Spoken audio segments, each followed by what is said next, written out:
Olá, pessoal. Saudação a todos.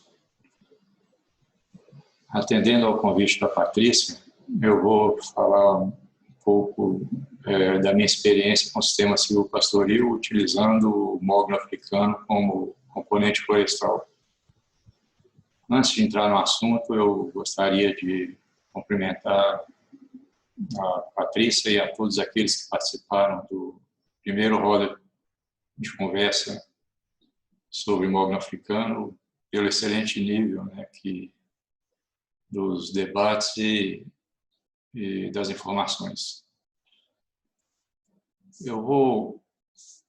Enquanto eu falo, eu vou colocar na tela algumas imagens do sistema silvopastoril que foi implantado na Fazenda Bom Jesus. Essas imagens, elas mostram a evolução da área desde antes do plantio até o período em que o gado permaneceu no sistema, e foi dos 2 anos e meio até aos 9 anos de idade da floresta, né?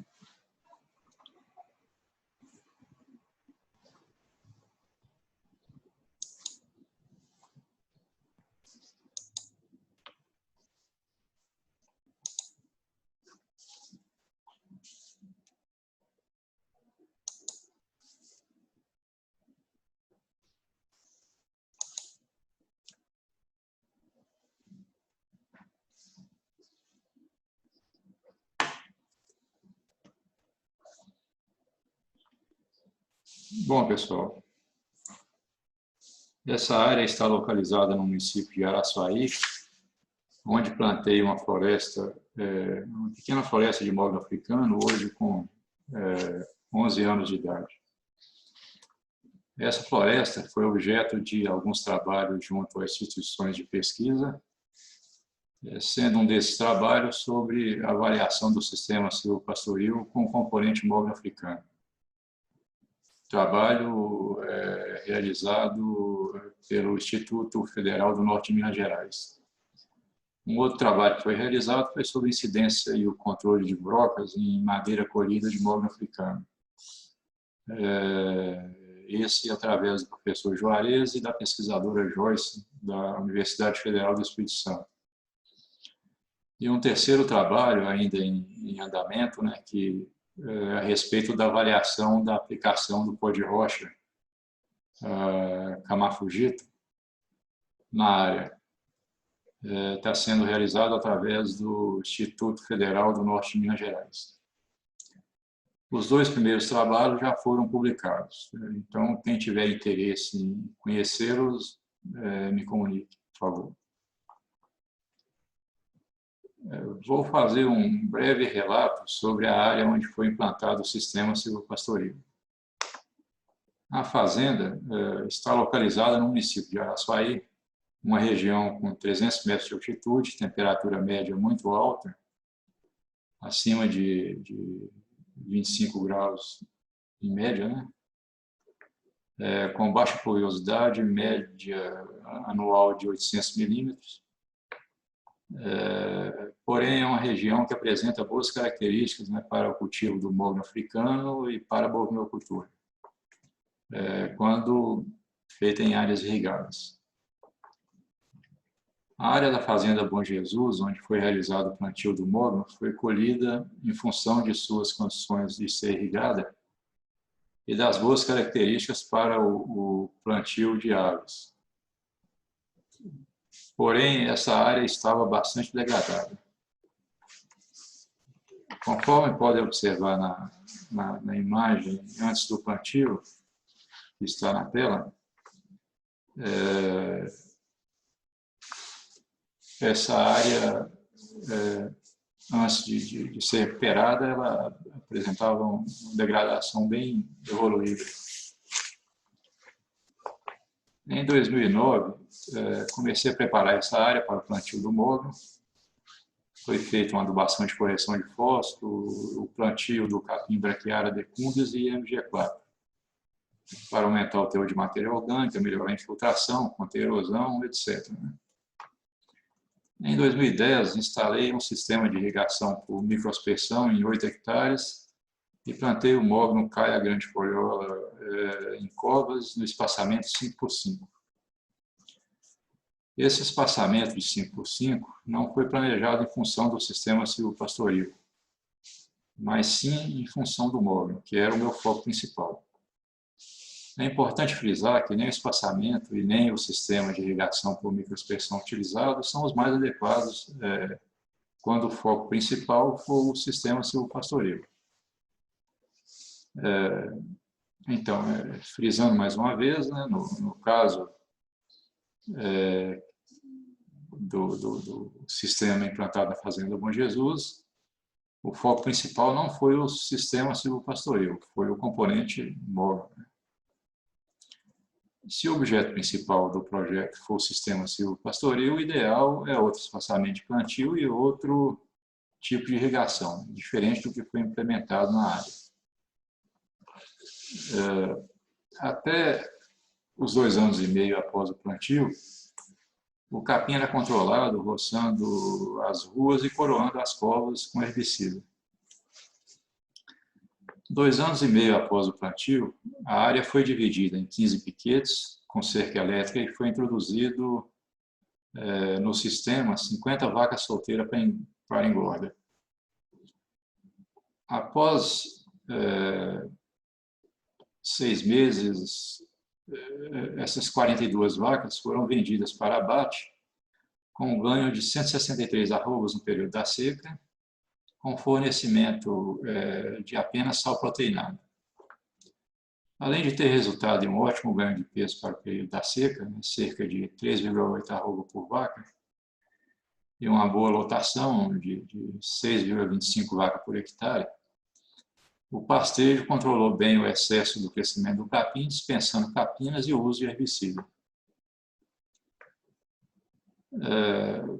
Após a retirada das vacas, né, em seguida foi introduzido na área 43 bezerras de Holanda de 6 arrobas, originadas de FIV, onde ficaram até serem inseminadas, em revezamento com outras pastagens.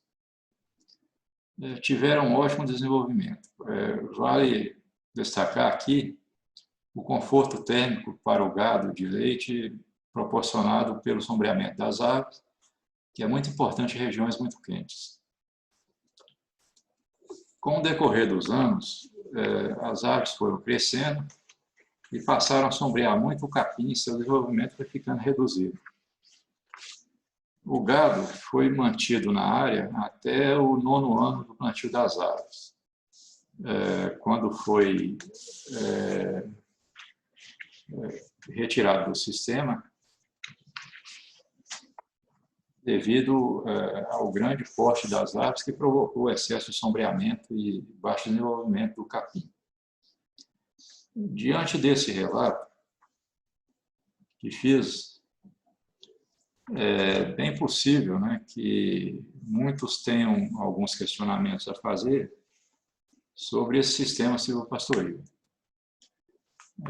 Por exemplo, o capim não compete com o mogno? O gado não danifica as aves? Qual o sistema de irrigação mais adequado para o sistema silvopastoril? Ou qual é o espaçamento mais adequado para o mogno no sistema silvopastoril e para o mogno no plantio solteiro? Com relação à primeira pergunta, sobre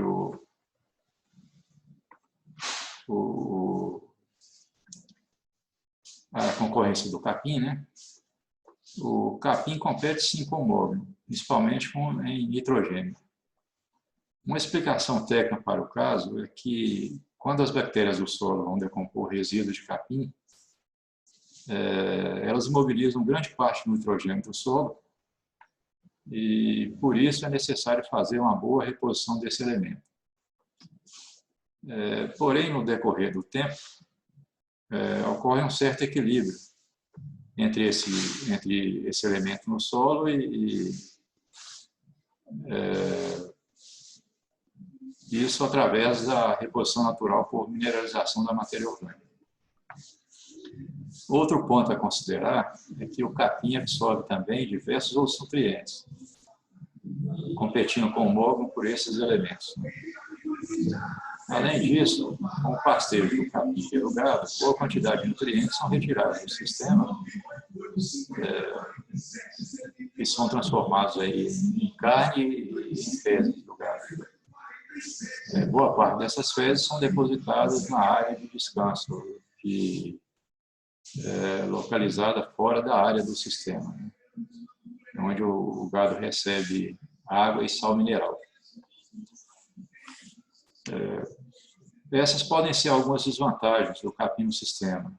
No entanto, se fizermos uma boa reposição de nutrientes, com uma boa e adequada adubação, tanto o mogno como o capim terão uma nutrição adequada. Bom, por outro lado, o capim proporciona diversos benefícios ao sistema.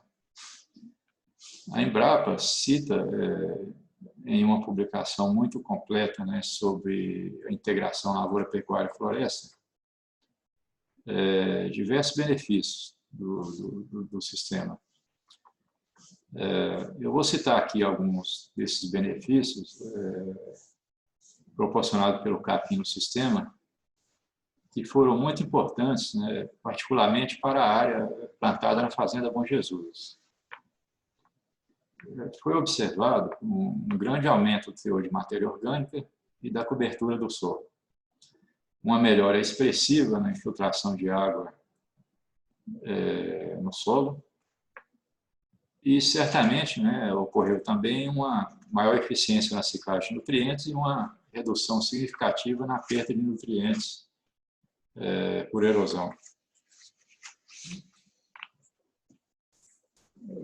Com relação à segunda pergunta, se o gado danifica as aves, no caso relatado na Fazenda Bom Jesus, não ocorreu nenhum dano significante. Ocorreu apenas 2 ou 3 casos de algum animal roer a casca de uma meia dúzia de árvores, mas essas árvores recuperaram plenamente. No entanto, né, sabemos de diversos relatos de que o gado danificou significativamente as aves do mogno no sistema silvopastoril. A Embrapa publicou um trabalho sobre o sistema silvopastoril com componente arbóreo mogno africano, em que, se não estou enganado, mais de 70% das árvores sofreram algum grau de dano. Essa maior atração do gado pela casca do mogno, né, pode ser atribuída a alguma deficiência na mineralização do gado ou a deficiência de fibra na alimentação. Portanto, né, é necessário ter uma certa cautela, fazer uma boa oferta de alimentos para o gado e observar se não está ocorrendo danos nas aves. Quanto ao sistema de irrigação mais adequado para o consórcio mogno-capim, seria um sistema de irrigação por aspersão convencional bem dimensionado para a área, né? O sistema de microaspersão utilizado na Fazenda Bom Jesus não é o mais adequado para o sistema silvopastoril.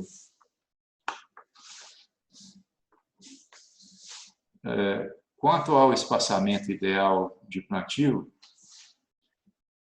este é um questionamento bastante polêmico, né? Existem várias opiniões divergentes, até mesmo porque ainda não existe um estudo definitivo sobre o assunto.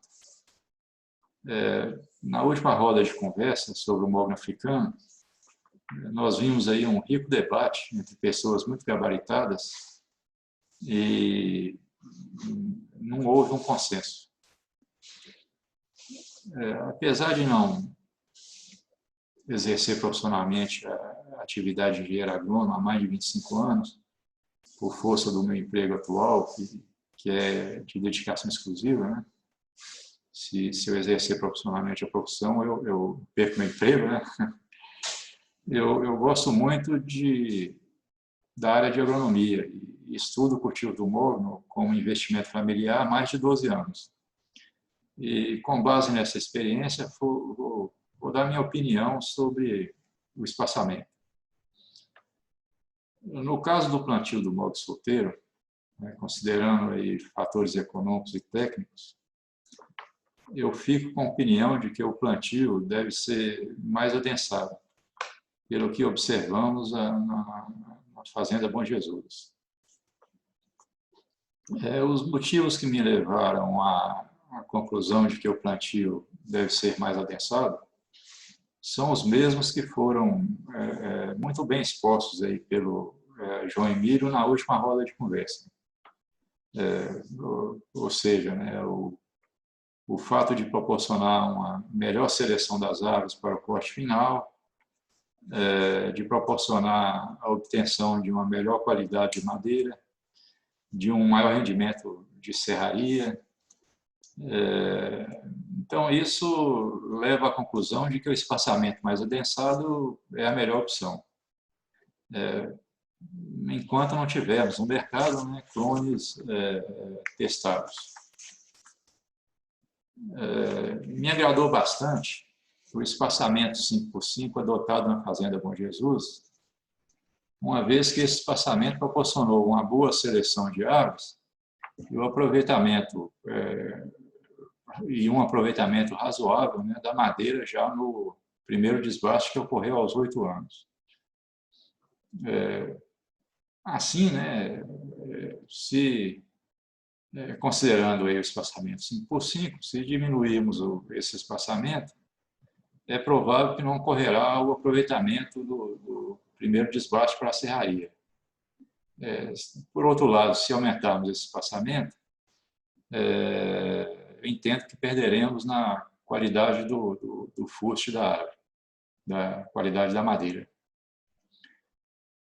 Neste primeiro debate, aliás, nesse primeiro desbaste, foi retirado 1/3 das árvores.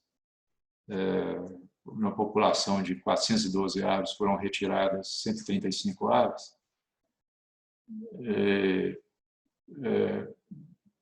Nessa densidade de plantio de 412 árvores por hectare, as árvores retiradas no primeiro desbaste apresentaram um DAP de 17 centímetros e uma boa altura de fuste, de 11,5 metros, que foi medida através de cubagem rigorosa de árvores no chão. E apresentaram também uma baixa conicidade. As árvores remanescentes já apresentaram, aos 8 anos de idade, uma boa qualidade de fuste, bem melhor, né, após o desbaste. E o DAP dessas árvores remanescentes foi de 22,5 centímetros à época do primeiro desbaste, e a altura média de fuste dessas árvores não foi medida por indisponibilidade do clinômetro, mas a estimativa é de que possuam uma média de mais de 14 metros de altura de fuste.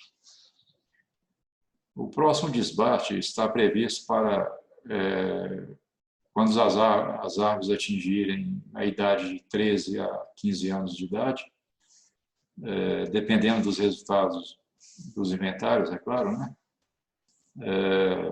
Com a retirada de mais 1/3 da população inicial e o corte final das árvores remanescentes, previsto aos 20 anos, que seriam, no corte final, 135 árvores por hectare.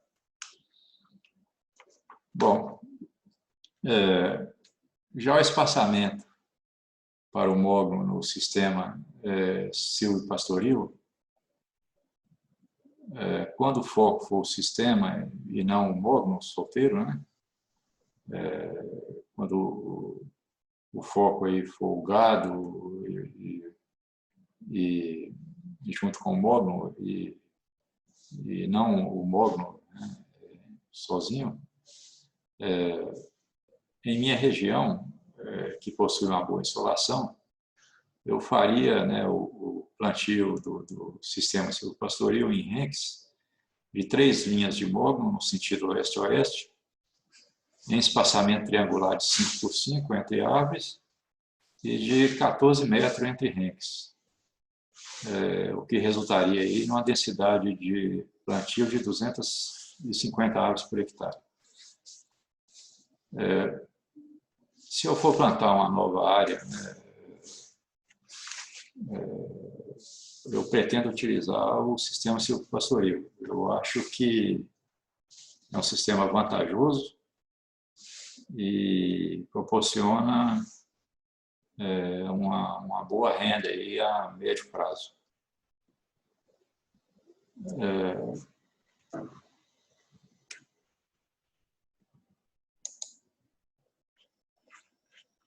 Bom, pessoal,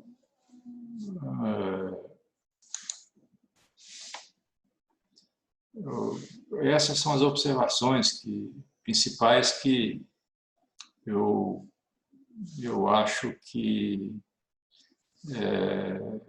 poderiam ter aí na experiência do sistema silvicultural na Fazenda Bom Jesus. Mas quem quiser conversar mais sobre o assunto, na primeira tela aí que foi colocado, tem meu telefone e a gente está à disposição. Saudações a todos e muito obrigado.